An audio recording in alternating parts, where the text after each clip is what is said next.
To maintain the water quality of Victoria Harbour, the Hong Kong government launched the Strategic Sewage Discharge Scheme in the 1980s, which is now known as the Harbour Area Treatment Scheme, HATS. The scheme aims to collect sewage from urban areas on both sides of Victoria Harbour for centralised sewage treatment. After the sewage has been treated, it is discharged to the southwestern part of Stonecutters Island through a submarine outfall. This can improve the water quality of Victoria Harbour. HATS Stage 1 was commissioned in 2001 with a daily sewage treatment capacity of 1.4 million cubic metres, accounting for 75% of the daily sewage discharged to Victoria Harbour and serving nearly 3.5 million people. The major works of HATS Stage 2A commissioned in 2009, and it aims at providing treatment to the remaining 25% of sewage discharged from the northern and southwest parts of Hong Kong Island. The works contract number DC 2009-10 commenced in February 2011, and the works mainly comprise of the construction of the main pumping station number 2, MPS2, extension of chemically enhanced primary treatment tanks, and construction of other relevant facilities in the Stonecutters Island sewage treatment works. Upon the completion of the project, the treatment capacity is increased from 1.7 million cubic metres per day to approximately 2.45 million cubic metres, serving almost 5.7 million people in Hong Kong. Stonecutters Island Sewage Treatment Works is one of the world's largest chemically enhanced primary treatment works. MPS2 of Stonecutters Island Sewage Treatment Works has a diameter of 55 metres and a depth of 40 metres. Having undergone preliminary treatment, sewage from the northern and southwestern parts of Hong Kong Island reaches Stonecutters Island Sewage Treatment Works via deep sewage tunnels. Upon reaching the Stonecutters Island Sewage Treatment Works, the sewage enters to this large-scale sewage pumping station and then lifted to the rapid mixing tanks, flocculation tanks and sedimentation tanks for chemically enhanced primary treatment for further treatment. MPS2 is the largest underground pumping station among all the primary sewage treatment works in the world. Its circular design enables the entire structure to withstand the tremendous amount of pressure from the surrounding soil. With a space-saving design, MPS2 has sufficient space to accommodate 8 new sewage pumps.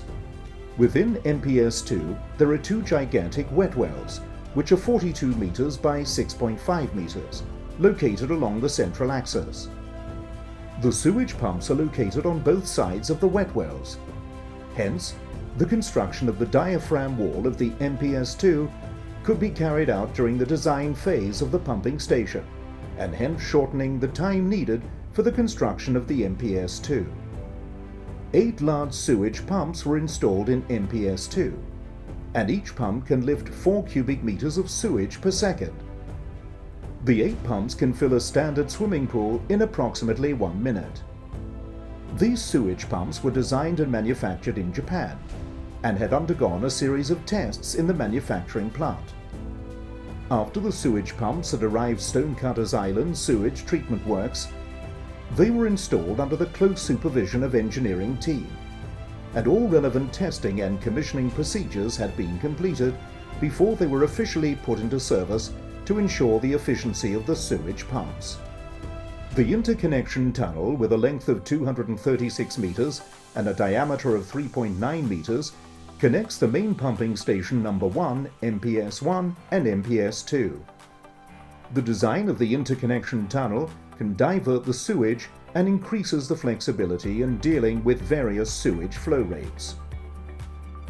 The final connection works of the interconnection tunnel and MPS1 brought much challenges to the project. 2 concrete plugs, each with a diameter of 3 metres, located at -24 metres PD of Stage 1 riser shaft, were required to be removed. Since the Stonecutters Island Sewage Treatment Works must operate 24 hours a day without stopping, the operating water levels of MPS1 would create about 16 to 21 metres head of static and dynamic pressure to the concrete plugs. An innovative method was adopted for the plugs removal works. The riser shaft was first filled with fresh water so as to balance the pressure difference brought by MPS-1, and then hydraulic jack was deployed to remove the concrete plugs. With consistent effort, the concrete plugs removal works were successfully completed on 6 January 2017, and the testing and commissioning of the interconnection tunnel were completed on 24 March 2017. Since then, the sewage collected from the hats can be treated by either one of the pumping stations. Extension of the chemically enhanced primary treatment tanks in Stonecutters Island Sewage Treatment Works is one of the major works under HAT Stage 2A project. Double-deck design was adopted for the sedimentation tanks, allowing more space for the operation and ensuring sufficient time for the sewage to settle. It was sophisticated to connect the existing and the new sedimentation tanks. Firstly, the operations of half of the sedimentation tanks, that is 19 sedimentation tanks, were to be suspended. Then, divers would dive into the sedimentation tanks to install a 3-meter high temporary bulkhead. Upon the completion of temporary bulkhead, the partition wall of the existing sedimentation tanks was removed. Finally, the temporary bulkhead was removed to complete the whole connection works and divert the sewage to the new sedimentation tanks. To avoid causing inconvenience to the citizens, the connection works could only be carried out when there was less sewage. That is, during midnight, and only 4 hours at most were available for carrying out the construction works every day. Undoubtedly, it brought great challenges to the construction works. Baffles were used in the sedimentation tanks to slow down the flow rate of the sewage, ensuring sufficient time for the sewage to settle. Sludge and scum scrappers were installed in the sedimentation tanks to remove the scum and the sediments from the effluent. The scum and sediments are conveyed to the sludge dewatering building, and centrifuges are used to remove the moisture from the sludge. Dried sludge is then delivered to the sludge treatment facility in Tuen Mun for further treatment. The entire sewage treatment process is operated and controlled by a set of advanced distributed control systems, DCSs. To further improve the monitoring ability of the system, new automatic controllers and devices had been installed under HAT Stage 2A, as well as upgrading the computer systems and related hardware accessories. This set of advanced DCS can control the operation of the sewage treatment facilities under HAT Stage 1 and Stage 2A. The system can be coordinated with the 8 preliminary sewage treatment works on Hong Kong Island, and they can manipulate one another, providing real-time monitoring and management. In order to meet the energy demand for sewage treatment, a switchgear building was constructed in the HAT Stage 2A project. Removing the odorous gas from the sewage is also an important procedure in the sewage treatment process. To prevent the odors from diffusing, all potential odorous facilities, including the pumping stations, sedimentation tanks, sludge dewatering building, and sludge cake silos, were enclosed. This can effectively prevent the odors from diffusing into the air. In addition, biotrickling filters are used to remove odor in Stonecutters Island sewage treatment works. Biotrickling filters can remove 99% of odor in the air, significantly enhancing the long-term cost-effectiveness for odor control. The odor is dissolved in the moisture and diffused into the biofilm of the biocoal, which then becomes the substrate for absorption by the microorganisms. After oxidization and decomposition, hydrogen sulfide, H2S, the main component of the odor, will turn into an odorless gas, and substances such as carbon dioxide, sulfuric acid, and hypochlorous acid. Furthermore, irrigation is carried out in the biotrickling filters so as to wash away the above substances while at the same time maintaining a favorable environment for microbial growth. The treated gas is then discharged from the upper filter into the open air. The architectural design of Stonecutters Island Sewage Treatment Works adopted 3 major features, including environmental friendliness, durability, and aesthetic design. Efforts were made to keep the external design of the structures consistent with the style of the existing structures. Tricolor gravel was used to make a pictogram resembling the Chinese character for water, so that the external appearances of the structures look consistent. The roofs of some structures were built with recycled materials that were environmentally friendly, good-looking and practical all at once. On the outer surface of NPS-2, a thin film coating instead of reflective glass was used to minimize the reflection and beautify the structure. Besides, plants are grown on the roofs of the buildings to blend the buildings with the natural environment.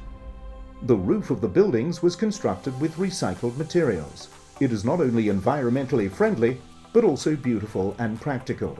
The conceptual design of the Stonecutters Island sewage treatment works also referred to the garden layout. Various plant species are planted in different areas so as to beautify the Stonecutters Island sewage treatment works and make it more greenery. To better utilize the energy, the Stonecutters Island sewage treatment works is comprised of eco-friendly facilities and devices, including photovoltaic solar panels, double-glazed glass windows, daylight sensors, cooling systems with high-efficiency inventors, skylights, high-efficiency lighting systems and solar water heaters. All these can significantly reduce the energy consumption of the auxiliary devices and facilities. In addition, hydro turbines were installed at the drop shaft of the sedimentation tanks as a site trial to generate electricity for part of the power supply of the plant. The hydro turbine electricity generation system can convert the kinetic energy of flowing sewage into mechanical energy to drive the turbine, which can generate 28 kilowatts of electricity. The electric current generated by the electricity generation system is then introduced into the 380-volt power supply network of the sewage treatment plant through the electric power converters and transformers. The electricity produced by this power generation system is approximately 120,000 kilowatts per hour per year, which can save around 120,000 Hong Kong dollars on the electricity bill every year. The system can reduce greenhouse gas emissions by reducing 84 metric tons of carbon dioxide emissions, which is equivalent to the amount of carbon dioxide absorption of 3,650 trees in a year. Construction safety is the first priority of Stage 2A project. Much effort was made to maintain the safety in construction sites. Construction workers and engineers were enthusiastic in participating in workplace safety campaigns hosted by the contractors, including the pre- and post-holiday safety promotional campaigns co-organized by the Occupational Safety and Health Council and the Radio Television Hong Kong. Through joining these safety campaigns, the safety awareness of the workers were enhanced so as to achieve the goal of zero accident. In order to showcase the united dedication of the project team in achieving zero accident, DSD, the engineering consultants and contractors, participated in the Zero Accident Declaration ceremony, jointly organized by the Development Bureau and Construction Industry Council on 27 May 2013. To promote the message of zero accident, 300 teammates formed an English word, HATS, outside the principal resident engineer office and performed the 12 styles of HATS Tai Chi after the declaration. With the great efforts from all parties, the project had received numerous safety awards. Indeed, this is encouraging and motivating. Since the commissioning of HATS Stage 2A facilities, all sewage collected from both sides of the harbour is treated and disinfected before discharge. As a result, over 99% of the E. coli, 70% of biochemical oxygen demand, and 80% of suspended solids are removed from the sewage, which is equivalent to 800 to 1,000 tons of sludge recycled each day that were previously polluting Hong Kong waters. The cross-harbour race was resumed in the east of the harbour in 2011 after years of suspension, and the race was returned to its original route, the central part of Victoria Harbour, in 2017. Besides, the monitoring results from the Environmental Protection Department indicated that the water quality of the Tsuen Wan beaches has greatly improved, making it possible to gradually reopen the closed beaches. HATS Stage 2A is now fully commissioned. There is no doubt that the project is one of the largest sewage treatment works in the world. Its success does not only make Hong Kong people proud, but also further improve the water quality of the Victoria Harbour. It does not only promote the image of Hong Kong as a metropolitan city, but also offers the citizens a better living environment.